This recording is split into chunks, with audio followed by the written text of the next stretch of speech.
What is up, y'all? This is Austin here with Fitness That Fits You. We have Dr. David Dahl with us today with Linchpin Performance. We've actually had David here before for a shoulder, kind of like shoulder mobility, shoulder strength clinic, if you will. And this was a few months back when we moved in, but we're happy to have David here today again with us during this virtual event. So, David, I'll let you take the stage. Right on there. Appreciate it. So like I said, my name is Dave. I'm the owner of Linchpin Performance, where we strive to do healthcare a little bit differently. We're what's called a performance-based physical therapy company. What that means is that we have a pretty high focus on the active individual. And so if you're anything like me, when I hear that, my mind goes to the professional athletes, my mind goes to collegiate athletes, the people that are in the gym 6-7 days a week, 2 hours a day. And that's not necessarily the case. And while we do see those types of people and we treat them well, the focus is on the active person, and that might look like your parents trying to keep up with little kids. That might be the person that is loving to play golf and wants to play golf for the long haul and wanting to do so well. That might look like the person who just wants to stay in good shape, being able to handle whatever the world throws at them. And so when we say we treat the active individual, it's that person that wants to stay active for their job or for their passions for the rest of their life. And we come alongside of them, helping to make them more efficient human beings. And so really kind of outline of today, I'm gonna do really two things, and they're pretty related. First thing is we're gonna talk about pain, right? Pain is part of the human condition. If you're not in pain right now, you probably will be at some point in your life. And we've all experienced in the past. That's just part of what it means to be human. And so what I'm aiming to do is to help you reframe what is pain, how do we manage it, what are some techniques, what are some things that we can do psychologically and mentally to handle this pain, and ideally get you over it a little bit quicker. From there, we're going to segue a little bit into trigger point dry needling. That is something a lot of people do throughout a lot of disciplines. I do that every single day with people. So we're going to explain, well, what exactly is trigger point dry needling? What does it do? How is this a tool that can help you recover a little bit faster? And then we're actually going to do a demonstration. Austin graciously is allowing us to use his body to demonstrate some dry needling, so I think that'll be super interesting to see what this looks like practically. All right, so let's get into it. So we're going to talk about pain. We talked about how it's part of the human experience. We all experience pain, but we all manage it quite differently. Just our psychology around it, what we've heard, what we've experienced in the past, our fears of the future, that all ties in together with how we experience pain and with how we manage pain. And so the first point that I really want to hone in is just because you have pain doesn't mean that you're injured, right? Pain is more of a request of your body for change. Okay, so let me say that again, because that's a pretty big point. Just because you're experiencing pain doesn't mean you're injured. Pain is more of a request of your body for change. All right, so we need to start thinking about it that way. Pain can be viewed as an alarm system of sorts, where it sees something that is threatening, either within your body or from the outside world, and it's saying, hey, let's back up. What's going on? So let's reframe it that way. It doesn't mean that you need to stop moving, right? So many times people think, I just want to rest for a couple weeks, let this die down, and we'll go on. And sometimes that's helpful, but just because you have pain doesn't mean you need to stop. Maybe you're squatting and you've got poor hamstring mobility, and so you've got that little butt wink going on, so you got a lot more pressure on the back, and your body's like, hey, I don't like this. You know, injury happens when you're asking your body to do something that it's maybe not capable of doing for you. Maybe you're lifting too heavy of weight and your body just can't handle it and say, hey, back off, man, this is too much. And so we want to learn to listen to your body, understanding just because I got a little bit of an ache here, a little bit of pain here, this little shooting thing here, it doesn't mean you're hurt. So what we need to do is figure out how can we adjust things, how can we still keep on moving and find the hardest thing that we do well and execute that pain-free. All right, so if we maybe dive into a little bit deeper of this alarm system, our bodies are wonderfully made, they're wonderfully complex. I could go on for hours talking about just how neat the body is and how this works with this and how this works with that. But we're also, in its simplest form, like rather archaic. We've got a lot in common with every other living organism. For example, we all want to survive, right? Like we all want to live. If we die, that's not cool. So we want to prevent early death, and so our brain is the same way. And so it's always kind of out there seeking, it's out there searching. What is something that is threatening to your existence? And so if it sees that, it's going to kind of raise the alarm. The thing that I want to dive a little bit deeper into is it's not always just pain. We want to be able to recognize when is our body communicating with us, what is it trying to communicate, and how can I adjust what I am doing to one, survive, but also to thrive, right? And so pain is the thing that we're most used to, but think about other things that your body can communicate with you. In my office, I'll oftentimes see people not only with pain, but they'll have tightness, right? So maybe the hamstrings are tight, maybe the lats are tight, something's going on where your body decides that, hey, to protect this joint, I'm gonna tighten this muscle so you don't do anything stupid, right? So pain, we've got muscle tightness, we've got muscle weakness. I can't tell you how many times people have come in with a weak quad, or a weak this, or a weak that. Your body will tend to shut down muscles that it feels is under threat. So we've got tightness, we've got weakness, we've got pain, we've also got numbness. So these are all four things that I see super common, and it is your body trying to communicate with you, hey, there's something that I don't like here that's going on. So in response, to try to keep you from doing anything stupid and to try to keep you safe, I'm going to pull this parking brake. And so I love that metaphor of a parking brake. It's something your body says, hey, hold up, pull the brake, keep you from doing something stupid.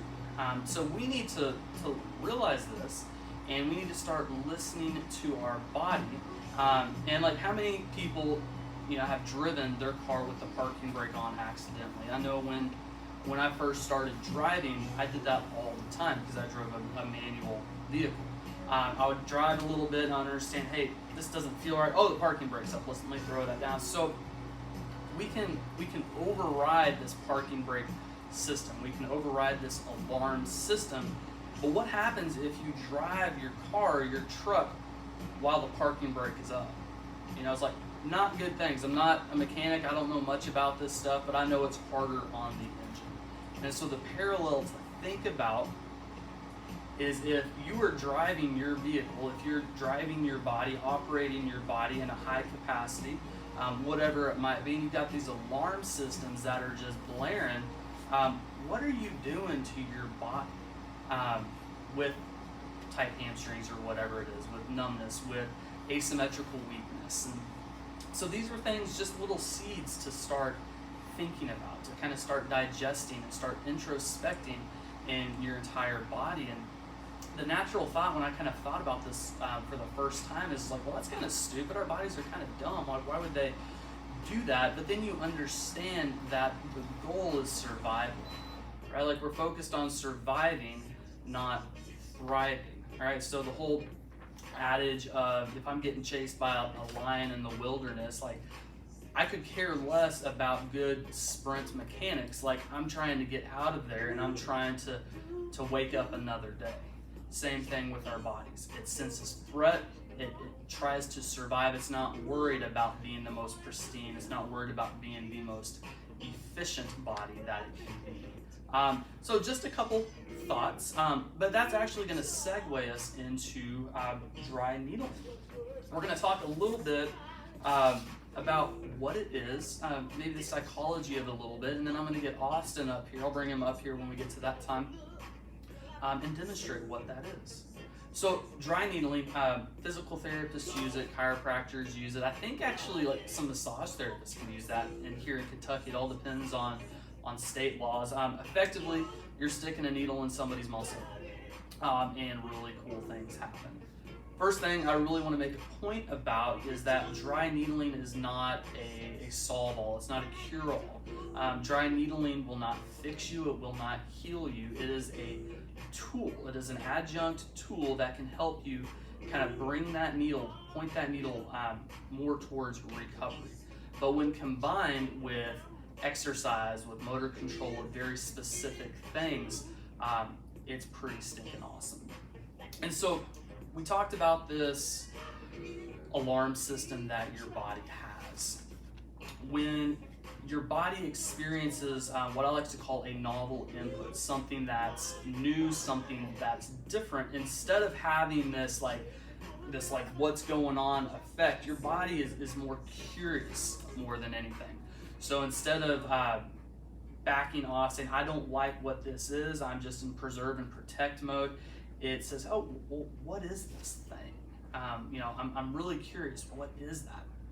And something really interesting happens when it does that. That parking brake is fully or at least partially released. So say, I've got poor firing patterns in my shoulder, I might have some weakness going on, I might have some tightness going on, and then I throw a novel stimulus in there, which might be needles. I don't stick needles in my body all the time, most people don't. Your body says, what is this, what's going on? That parking brake releases, so now all of a sudden maybe you've got full shoulder range of motion. Maybe that tightness is gone, maybe the pain is gone. And so I like to call that a reset, right? So we've reset your body's perception of that area, and now the threshold for what you're able to do is much higher. So threshold might have been here for pain and mobility, whatever. Now it's up here. So you're able to do so much more now that your brain is in this curiosity mode. So that's when it becomes really fun. We want to take advantage of that time. That's why I say dry needling is not a cure-all, it's merely a reset for your body that you now need to capitalize on. And there's plenty of resets out there that are really fun. I'm talking specifically about dry needling, but you've got your joint manipulations. That's not something that's super common. You've got cupping, you've got massage, and foam rolling is actually considered a reset. And depending on how new this stimulus is, depends how your body reacts. Oftentimes, I think foam rolling, the statistic is that you get about 5 minutes of that window of opportunity to capitalize on the movement. And I think it's because anytime that we get hurt, we tend to compress tissue and we tend to rub it, right? Foam rolling is just a much more intense version of that. There's nothing wrong with foam rolling, it's just your body doesn't have as robust of a reset or robust of a novel input for that. And so when you're working with healthcare professionals and they do things that are completely new, like your needling, manipulation, cupping, whatever it is, you tend to have a much more robust response, something that might last days or even weeks that you're now able to capitalize on. So at a very base level, that's what dry needling is doing. But what's it doing on a physiologic level? You stick a needle in. A lot of studies have shown just this massive increase of blood flow to the tissue. The metaphor I like to use is if you're holding a sponge and you're squeezing that sponge in your hand and you put it underwater, you put it under running water in the sink, there's not a lot of fluid exchange there. You're not getting a lot of water in, you're not getting a lot of water out. It's the same thing with tight muscles. You're not getting a lot of exchange. And that exchange is super important because when you have blood flow coming into a muscle, you've got nutrients, you've got oxygen, you've got all these little helper guys coming in to help repair issues. But also you got to have stuff coming out as well. When you think about the human body, most of our organs are actually designed with like toxin removal in mind. If you think about skin, you think about sweat, you know, what do your kidneys do? If your kidneys shut down, you start building up all these toxins and you die. Like same thing with, it's just like your body's built to excrete waste. So what happens if you've got a tight muscle that isn't allowing anything in, it's not allowing anything out, you've got this buildup. And what that's going to do is going to create very unhealthy tissue. It's going to create a lot of dysfunction in that area. So by adding local stimulus to the area, bringing more blood flow, opening up a tight muscle, you're stimulating the healing response. And I think that's why a lot of people use dry needling. I think that's why dry needling is super effective. And it's fun. So we're gonna transition. I'm gonna needle Austin, and it's gonna be awesome. I think we're gonna needle his lat. And I didn't ask before, would you like your left or your right lat needled? Do you want to do like a screen first to see which side may need a little bit more? We could do it. Okay. Let's lay on your back, man. We'll go, we'll go shirt off. Maybe on your back here. I'm gonna take a swig of water real quick so I'm talking a lot.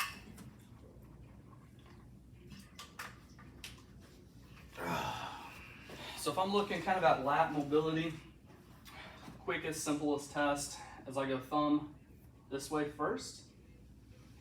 I'm just getting a good idea of that tightness. And then what I'm gonna do is I'm gonna do what's called supination. I'm gonna supinate that arm. That's gonna put that lat on stretch. If there's a big difference, so you feel a little bit more tightness, yeah. So his right lat's a little bit tight. Let's do the same thing with that left side. See if anything's different.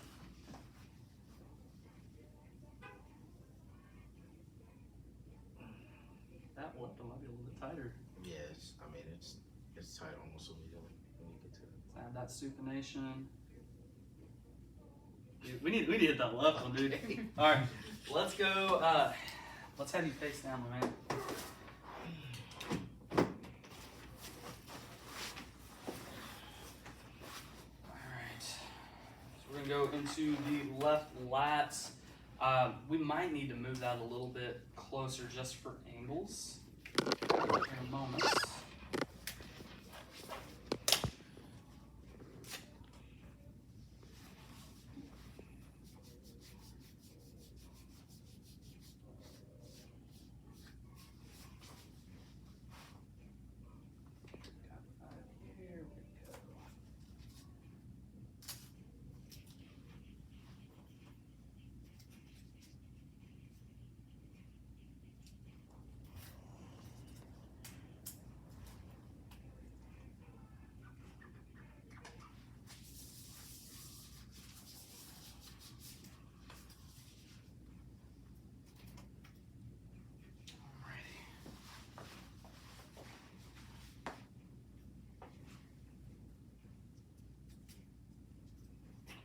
What I'm gonna do, I'm gonna grab a big chunk of this guy right here. Take this needle.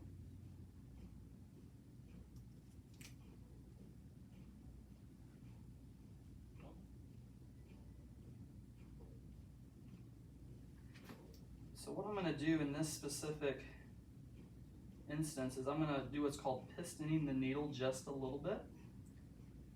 When I inserted the needle, I felt the muscle kind of jump a little bit. It's almost like a knee-jerk reflex. It means we're in a good spot.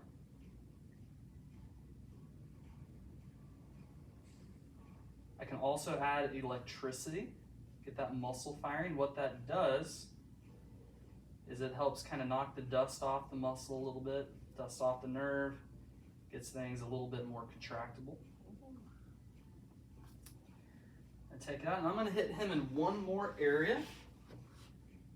And if we're getting technical, the second area is probably gonna be the teres major. which is considered the baby lat. It does the same thing as the lat. It's positioned a little bit higher, just a few different attachment spots. Oh.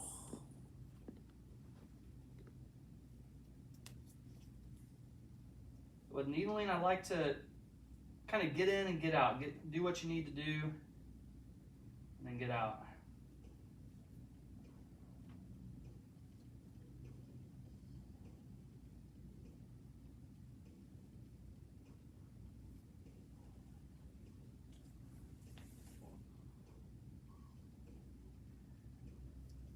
And what people should be feeling with dry needling is like this deep ache. The best thing that I can describe it as is if you're getting a shot, you don't feel it go in like a shot, but when they inject that medication, that deep ache, that's kind of what you feel. And honestly, the achier, the better. That means we're in a good spot. But what I want to do now, we always want to get a good idea is what we're doing beneficial. So I want to retest his lat. So if he flips back over to his back, we're going to retest things. So we're going to look at it objectively, meaning can I get it back there easier? But also I want to see how he's feeling as well.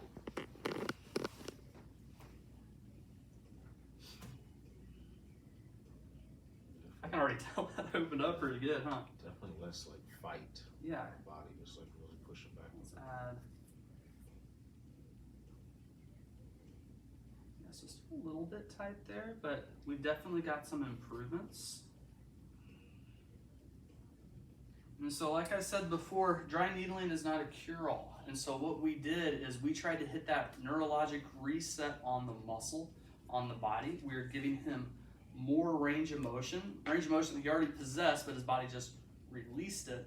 So now what we were going to want to do is to give him some form of lat activation. So be that a pull down or be that a pull up, something to activate that lat through a full range of motion. That way he's kind of cementing those changes that we're making, and ideally the recovery is going to be a lot faster. But that's all I've got for you today. Again, my name's Dave with Linchpin Performance. If you're still here, thanks for checking in.